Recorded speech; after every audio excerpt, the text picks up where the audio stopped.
YSR Congress party తరపున వచ్చే ఎన్నికల్లో పోటీ చేయబోయే అభ్యర్థుల ఎంపిక ప్రక్రియ ఒకవైపు జగన్మోహన్ రెడ్డి గారు చేపడుతూ ఉండగానే మరొక వైపు టికెట్ ఇంకా మాకు రాదు అని నిర్ధారించుకున్న వాళ్ళు పక్క పార్టీల వైపు వెళ్ళడం, వాళ్ళతో టచ్ లేకపోవడం చేస్తూ ఉన్నారు.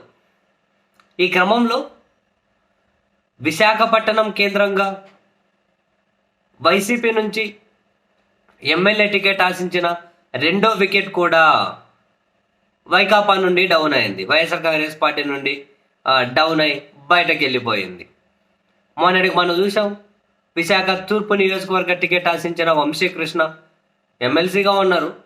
ఎమ్మెల్యే టికెట్ ఇవ్వలేకపోయారు. ఎమ్మెల్సీగా ఉన్నారు, ఇంకా చాలా టైం ఉంది, కానీ ఆయనకి ఎమ్మెల్యే టికెట్ కావాలని అక్కడ ఇవ్వలేకపోయేసరికి ఆయన జనసేనలోకి జంప్ అయిపోయారు.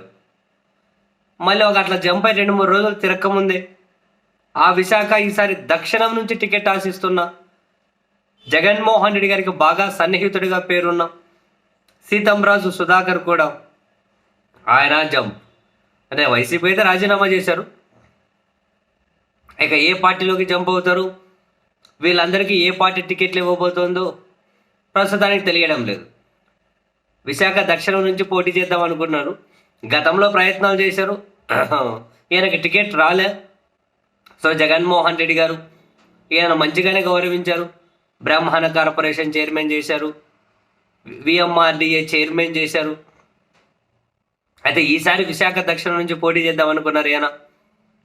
అక్కడ నుంచి టీడీపీలో ఉన్న వాసుపల్లి గణేష్ వైసీపీలోకి వచ్చి అక్కడ ఇన్ఛార్జ్ అయ్యారు.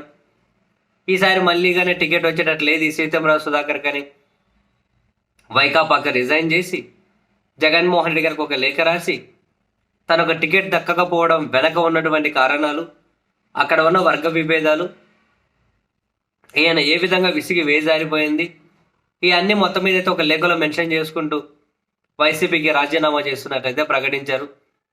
3-4 రోజుల వ్యవధిలో విశాఖ నుంచి ఎమ్మెల్యే టికెట్ ఆశిస్తున్నటువంటి రెండో వికెట్ డౌన్. సో విశాఖను వైసీపీ వచ్చే ఎన్నికలు చాలా కీలక ప్రాంతంగా చూస్తూ ఉంది. ఉత్తరాంధ్రలో కనుక 2019 లాగే పట్టు నిలుపుకోగలిగితే మళ్ళీ అధికారానికి డోకా ఉండడం లేదు అన్నది వైసీపీ అధినేత ఆలోచన. ఈ క్రమంలో టికెట్లు రాలేదని అక్కడికి సంబంధించి ఇంకా లిస్టు ప్రకటించకముందే అటు ఇటు ఇద్దరు జంప్ అయిపోయారు. మరి ఇంకా నెక్స్ట్ ఇంకా ఎన్నికలు వచ్చేసరికి ఇంకా ఏ పార్టీల నుంచి ఎంతమంది జంప్ ఛానళ్ళు క్యూ కడుతూ ఉంటారో, వీళ్ళందరికీ ఎక్కడ సర్దుబాటు చేస్తారో చూడాలి. జనసేనలో ఏమైనా ఆప్షన్ ఉంటుందేమో ట్రై చేయండి, ఎందుకంటే పట్టమైన 10 మంది ఎమ్మెల్యేలుగా పోటీ చేసే నాయకుల పేర్లు కూడా లేవుగా. ముందే కట్సి పేసుకోండి, ఏమైనా అవకాశం తగ్గితే సీట్ దొరుకుతుంది.